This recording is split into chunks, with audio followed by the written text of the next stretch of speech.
귀하신 하나님의 말씀은 창세기 10장 15절부터 20절입니다. 10절까지 다 같이 합독하겠습니다. 시작.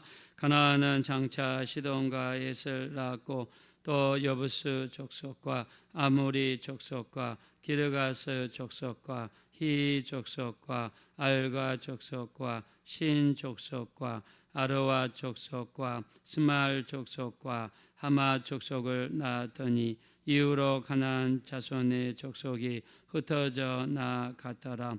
가나안의 경계는 시돈에서부터 그라를 지나 가사까지와 소돔과 고모라와 아드마와 스보임을 지나 라사까지였더라. 이들은 함의 자손이라 각기 족속과 언어와 지방과 나라대로였더라. 아멘. 네, 우리가 창세기 10장에 보면 노아의 세 아들들 셈과 함과 야벳, 자, 이 세 아들들이 자손들이 누구가 되는지를 이렇게 기록을 했습니다. 자, 근데 이 자손들이 사는 그 위치를 지도상에다가 이렇게 투영을 시키면은요, 야벳 자손들은 대부분 유럽 쪽에 분포를 합니다. 이 자손들이 그 위치를 보면, 그리고 셈 족속들은요 이스라엘을 중심으로 동쪽으로, 그래서 아시아 쪽으로 이렇게 위치하는 것을 볼 수 있습니다. 함 자손들이 있는 그 위치를 지도상에다가 투영을 했더니 중동 지방 몇 곳과 아프리카 지방으로 이렇게 내려가는 것을 볼 수 있습니다. 그래서 우리가 이런 것들을 토대로 해서 아마 야벳은 백인들의 조상이 되지 않았을까, 셈은 아시아의 조상들이 되지 않았을까, 그리고 이 함은 아프리카의 자손들이 되지 않았을까, 이렇게 추측을 합니다. 자, 근데 우리가 여기 나와 있는 지명들 중에서 함의 자손들에게 집중을 하고 싶은데요, 함의 자손들 중에 구스가 있고요, 가나안이 있습니다. 자, 아들 중에서 구스가 있고 가나안이 있는데, 이 함이 잘못했을 때 노아가 그 함의 아들 가나안을 이렇게 저주를 하게 되죠. 자, 근데 함의 자손들을 보면 구스 이 자손 중에서 바로 이 바벨 탑을 쌓는 자손들이 나옵니다. 자, 우리가 8절 한번 보겠습니다. 8절. 우리 먼저 6절 보겠습니다. 6절 한번 다 같이 읽겠습니다. 시작. 함의 아들은 구스와 미스라임과 북과 가나안이요. 자, 첫째 아들이 구스고 막내 아들이 가나안이죠. 자, 첫째 아들의 후손을 보겠습니다. 8절입니다. 시작. 구스가 또 니므롯을 낳았으니 그는 세상의 첫 용사라. 또 10절입니다. 그의 나라는 시날 땅의 바벨과 에렉과 아각과 갈레에서 시작되었으며. 자, 함의 아들 첫째 아들이 구스고 구스가 니므롯을 낳았고 그 니므롯이 바로 시날 땅에 있다가 바벨이라는 나라를 건설했어요. 자, 거기에 쌓은 탑이 바벨탑입니다. 자, 바벨탑은 우리가 11장에서 자세하게 다루겠지만 그 요지는요, 하나님을 대적하고 자기 이름을 내자, 교만함의 극치를 보여주었던 사건이 바벨탑의 사건입니다. 즉 함의 자손 중에 하나님을 대적하고 인간의 이름을 내겠다는 자손들이 나왔습니다. 자, 두 번째요, 오늘 우리가 읽었던 우리 15절부터 나와 있는데 바로 가나안의 7 족속입니다. 기르가스 족속, 여부스 족속, 히위 족속, 이런 7명의 족속들이 바로 함의 자손을 통해서 태어납니다. 자, 근데 가나안 땅의 7 족속들은 어떤 족속들이죠? 하나님께서 모세를 명하셔서 이스라엘 백성들을 데리고 그 다음에 가나안까지 인도하시죠. 자, 그 바톤을 여호수아가 받게 되죠. 여호수아가 요단강을 건너서 가나안 땅에 들어갈 때 하나님으로부터 받은 명령이 무엇입니까? 가나안 땅에 있는 7 족속을 멸하라. 여러분, 하나님이 멸하라고 한 족속에 바로 함의 후손들이 있다는 거예요. 얼마나 무섭습니까? 자, 이 가나안 땅의 7 족속들은요, 우상을 섬기고 하나님을 대적했습니다. 자, 근데 우상을 섬기는 그 영향력이 너무나 컸어요. 너무나 컸어요. 중동 지방이나 유럽의 고대 사회에서는 우상을 섬기는 신전에는요 반드시 성매매가 이루어집니다. 남자들의 가장 말초신경을 자극하는 것을 가지고 공격을 했어요. 자, 그러니까 수많은 남자들이 거기에 넘어가는 겁니다. 뭐 우상을 섬기는 거예요. 섬겨서는 안 되는 것을 알고 있죠. 근데 육신의 정욕을 못 이기는 거예요. 자, 이 강력한 어떤 문화적인 파급력, 종교적인 파급력, 육신의 정욕으로 공격해 오는 세력이 가나안의 7 족속이었어요. 자, 그래서 하나님께서 너희가 들어가거든 이 가나안 7 족속을 멸하라고 하나님이 강력하게 말씀했습니다. 함의 자손들이 이 가나안 7 족속을 이뤘어요. 얼마나 무서운 일입니까? 더 나아가서 이 족속들 중에 하나님께서 나중에 불러 멸망시키시죠. 바로 거기에 소돔과 고모라 땅에서 거주하는 후손들이 나오게 됩니다. 자, 우리 한번 아까 읽었던 말씀이지만 본문으로 돌아가셔서 우리 19절입니다. 19절 다 같이 한번 읽겠습니다. 시작. 가나안의 경계에는 시돈에서부터 그라를 지나 가사까지와 소돔과 고모라와 아드마와 스보임을 지나 라사까지였더라. 네, 이 함의 자손들이 세상에 소돔과 고모라까지 가서 거기에서 족속을 이루어 살고 나중에 롯의 집을 방문한 2명의 천사들 남장을 하고 방문했죠. 자, 그 천사들을 범하기 위해서 어떻게 했습니까? 집을 쳐들어와서 그 남자들을 내놓으라고 집을 부술 정도로 소동을 일으켰습니다. 나중에 천사들이 그 마을 사람들의 눈을 어둡게 해가지고 그 일을 통과하게 되죠. 함은 성경에서 우리 어저께 말씀 나눴죠. 아버지의 이 허물을 이렇게 덮어주지 못하고 그리고 그것을 밖에 나와서 사람들 앞에서 흉을 보고 자, 이것이 아버지의 노여움을 사게 되었고 아버지가 함을 저주했습니다. 자, 그 저주의 결과가 얼마나 무서운 열매를 맺는가. 우리가 부모로서요 각 가정에서 자녀들에게 축복을 해도 모자랍니다. 격려를 해도 모자라는데 우리 입에서 욕을 하고 자식들을 저주하고 자식들에게 그냥 화가 나면 막 욕하는 부모들이 있어요. 막 욕해버리고. 여러분 그 말들이 얼마나 무서운지 몰라요. 여러분 너희가 분을 내어도 죄를 짓지 말고 해가 지도록 분을 품지 말고 마귀로 틈을 타지 못하게 하라. 우리 입에서 나오는 말이 우리 자손들에게 얼마나 무서운 결과를 가져오는가. 그래서 우리가 자식들에게 뭐가 된다고 그랬습니까? 제가 누누이 말씀드리죠. 우리는 자식들에게 축복의 통로가 돼야 됩니다. 우리가 오늘 드리는 이 새벽 예배, 우리가 오늘 하나님 앞에 나와서 드리는 이 예배, 또 우리가 드리는 이 기도가 우리를 통해서 우리의 자식들을 위하여, 가정을 위하여, 남편을 위하여, 또 아내를 위하여 우리가 드리는 기도가 그들에게 축복이 되고 그들에게 은혜가 되고 하나님의 도우심이 넘치게 만드는 통로가 되어지시기를 예수 이름으로 축원합니다. 우리 자신을 위해서는 마찬가지입니다. 내가 내 자신을 축복하고 내가 내 자신을 위해서 기도하고 내 가정을 위해서 기도하고 내 가정을 대표하여 드리는 이 예배, 하나님의 이름을 기념하는 모든 곳에 내가 임하셔서 내가 복을 주리라 말씀하지 않았습니까? 예배는 복받는 시간입니다. 예배는 축복의 통로입니다. 내 영혼이 잘 되는 시간이고 나를 통해서 내 가정이 잘 되는 시간이고 나를 통해서 내가 하는 모든 일들에 하나님의 축복의 역사가 쏟아 부어지는 축복의 시간이 되어지는 것이라고 믿습니다. 우리는 이걸 믿어야 되겠죠. 근데 내가 내 자녀들에게, 내 가정에게 정말 우리가 기도하고 정말 축복해서 내 기도가 이루어지고 내가 정말 하는 이 신앙생활이 하나님의 관심을 끌어서 나로 말미암아 하나님의 축복을 끌어들이고 내 가정에 끌어들이고 내 자녀에게 끌어들일 수 있는 축복의 통로가 돼야 되는데 함은요 그런 역할을 못했습니다. 함은 자식들에게 저주의 통로가 되었어요. 바벨탑을 쌓아서 하나님을 대적했습니다. 하나님이 그렇게 멸하라고 하는 그 7 족속의 대상이 되었습니다.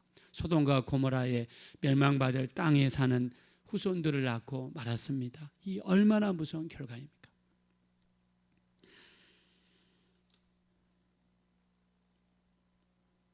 미국에서요 조사를 했습니다.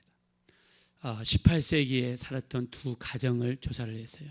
무려 200년 동안의 족보를 조사를 했어요. 여러분들도 들어봤을 겁니다. 첫째는 막스 가족입니다. 두 번째는 조나단 에드워드 가족입니다. 이 사람들은 18세기를 살았던 사람들이에요. 그들부터 200년 동안 이 가족들이 어떤 변화를 거쳤나 조사를 했습니다. 막스라고 하는 사람은요, 예수를 믿지 않습니다. 근데 머리는 굉장히 똑똑했다고 합니다. 당시에 굉장히 똑똑해서 이 사람은 뭐를 해도 크게 할 사람이다, 이렇게 칭찬을 받았던 사람이라고 그래요. 근데 예수를 믿지 않습니다. 그리고 믿지 않는 여자랑 결혼했습니다. 자, 근데 조나단 에드워드는요, 뭐 그렇게 뛰어나지는 않습니다. 그러나 하나님을 정말 잘 믿고 기도하고 예배하고 말씀 붙잡고 살려고 노력한 가정이었어요. 자, 이 두 가정을 200년 동안 조사를 했습니다. 그랬더니 막스라고 하는 사람은요, 200년 동안 자식을 낳았는데 자식을 506명을 낳았습니다. 자, 근데 그 중에서 310명이 거지로 살았습니다. 그리고 500명 중에서 150명이 범죄자가 되었습니다. 500명 중에서 250명은 글을 읽을 줄 몰랐습니다. 그리고 미국 정부에 입힌 손실이 약 125만 달러가 되었습니다. 그리고요, 이 범인들 중에 많은 범인들이 살인을 저질렀어요. 그리고 500명 중에서 3분의 1이 정신병자의 삶을 삽니다. 자, 이 200년 동안 살펴보니까 이 믿는 집안과 믿지 않는 사람의 집안이 이렇게 큰 차이가 나더라는 거예요. 조나단 에드워드는요, 비록 머리는 똑똑하지 않았지만 200년 동안 조사를 해보니까요, 200년 동안의 자식들이 몇 명이 태어났냐면, 아까 막스는 506명이 태어났다고 그랬는데 조나단 에드워드는 자식들이 1394명이 태어났습니다. 그 중에서 약 295명이 대학을 졸업했습니다. 그 중에 교수님들도 계시고 3명의 상원의원, 2명의 주지사, 1명의 부통령, 30명의 판사, 65명의 교수, 102명의 변호사, 56명의 외과의사, 75명의 군대 장교, 그리고 100명의 선교사님들을 배출했습니다. 미국 정부에 해를 끼친 자손들은 없었어요. 두 가정을 딱 비교를 해보니까 차이점이 뭐냐면, 첫째, 믿음을 가지고 하나님을 정말 섬기려고 노력하더라. 그 다음에 말씀대로 살려고 노력하더라. 세 번째요, 부부지간에 서로 화목하며 살려고 노력하더라. 네 번째, 자녀들을 진심으로 사랑하더라. 다섯 번째, 말씀대로 순종하며 살려고 몸부림치더라. 그리고 말씀 중심의 삶을 살더라. 그리고 자식들에게 축복의 통로가 되려고 노력하더라. 그리고 이 마지막에는요, 가정의 화평을 위해서 노력하더라. 이런 차이점이 있다고 합니다. 자, 우리가 믿음을 가지고 하나님을 모시고 기도하고 예배하고 하나님께 맡기고, 자식을 위해서 기도하고 하나님께 맡기고, 내 삶을 기도하고 하나님께 맡겼더니 이게 200년이라는 시간이 흐르면서 이렇게 놀라운 차이를 만들어내더라는 것입니다. 우리 예수님도요, 십자가를 지고 가실 때 수많은 여자들이 예수님을 따라오면서 울었습니다. 누가복음 23장 28절에 보니까, 예루살렘의 딸들아, 나를 위하여 울지 말고 너희와 너희 자녀를 위하여 울라라고 그랬습니다.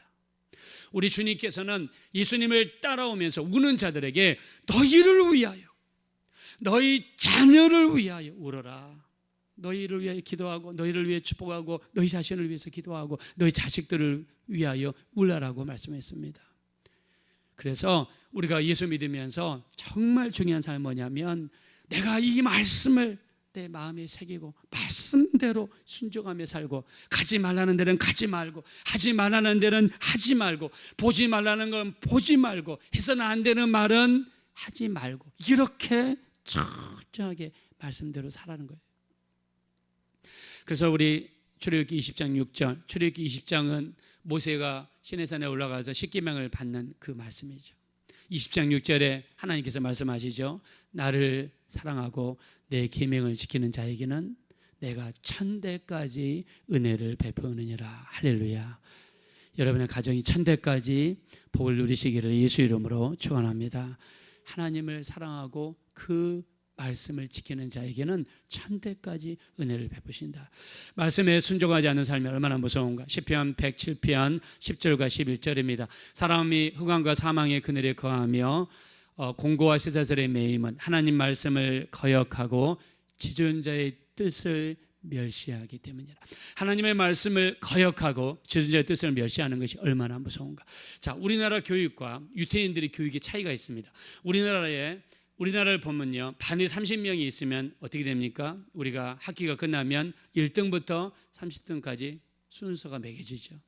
물론 요즘에는 많이 완화됐다고 합니다. 그래도 여전히 우리나라는 서열제입니다. 자, 근데 유태인들은요, 1등부터 30등까지 순서를 매기지 않습니다. 어떻게 매기냐면 유태인들은요, 서로의 다름을 인정해주고, 네가 잘하는 게 뭐냐, 네가 장점이 뭐냐, 그 사람의 가지고 있는 그 달란트를 발굴해주고 발전시켜주고, 그래서 다 1등이에요. 다 자기 분야에서 1등입니다. 이게 유태인들의 교육이에요. 그래서 학교 갔다 오면 이들한테 물어봅니다. 너 오늘 학교에서 무엇을 배웠느냐? 이거 우리나라 교육 방식이에요. 너 학교에서 무엇을 배웠느냐? 그냥 암송을 잘하고 암기를 잘하고 이렇게 배운 거 그냥 수동적으로 받아들여서 네가 학교에서 뭘 배웠느냐? 이게 우리나라 교육 방법이에요. 근데 유태인들은 뭐라고 하냐면 네가 오늘 학교에서 무슨 질문을 했느냐? 이 말이 무슨 말이냐면 네가 관심 있는 거, 네가 잘하는 거, 네가 알고 싶은 거를 질문을 했느냐? 이 말은 그 사람의 소질을 개발해주고 그 사람의 소질을 발굴해주고 그 사람이 가지고 있는 소질을 자꾸 물어보게 만들고 그 소질을 계속 개발해주는 거예요. 그래서 뭘 질문을 했느냐? 그리고 선생님이 어떻게 대답했느냐? 이렇게 하면서 아버지하고 엄마하고 질문을 주고받고 밥 먹을 때도 주고받고 밥 먹고 나서 이렇게 티를 마실 때도 서로 주고받고 이거를 하브루타 교육이라고 합니다. 하브루타. 궁금한 거, 알고 싶은 거, 내가 잘하는 거, 내가 소질이 있는 걸 자꾸 물어보게 만들어서 그 소질을 개발해 내주는 거. 이게 바로 이스라엘의 교육 방식이에요. 그래서 이렇게 하는 방식의 첫째, 성경 암송이 있습니다. 성경을 철저하게 여러분 암송합니다. 그래서 4살부터 13살까지 창세기, 출애굽기, 레위기, 민수기, 신명기를 4살부터 13살까지 이 성경을 다 암송하게 만들어요. 성경을 암송하면서 머리가 발달하고 성경을 암송하면서 지혜가 생기고, 그래서 이스라엘 사람들이 이렇게 발전을 계속해서 한다는 거예요. 근데 왜 이렇게 성경을 많이 암송하느냐? 바로 우리 쉐마 이스라엘입니다. 신명기 6장 4절부터 9절까지 오늘 내가 내게 명하는 이 말씀을 내 마음에 새기고, 마음에 새긴다는 뜻이 뭐냐면 성경을 암송한다는 뜻이에요. 이 말씀을 손목에 메고 미간에 붙이고 손목에 차는 것을 테필린이라고 그럽니다. 집 문설주와 바깥문에 기록할지니라. 이 바깥에 이렇게 성경 말씀 제가 이번 주일날 보여드렸는데 집 입구에 있다가 이렇게 생긴 말씀통을 집 밖에다가 초인종처럼 딱 설치를 합니다. 이거를 매주자라고 그럽니다. 집에 들어갈 때 이 사람들은 거기다가 손을 대고 자기 입에다가 입을 맞추고 말씀에 대한 존경을 표시합니다. 예수님 영화에도 보면 이 유월절 음식을 드시기 위해서 그 집에 들어갈 때 12제자가 집 입구에 있는 매주자에다가 손을 딱 대고 입에다 입 맞추고, 주님도 들어갈 때 매주자에다가 손을 딱 대고 입에다 입 맞추고, 이게 뭐냐면 문설주와 바깥문에 기록할지니라. 이 신명기 6장 9절 말씀을 순종하여서 바깥에다 설치하는 겁니다. 그래서 이 이스라엘 백성들은 어떻게 하든지 자손들에게 바로 이 축복의 통로가 되어주기 위해서 노력합니다.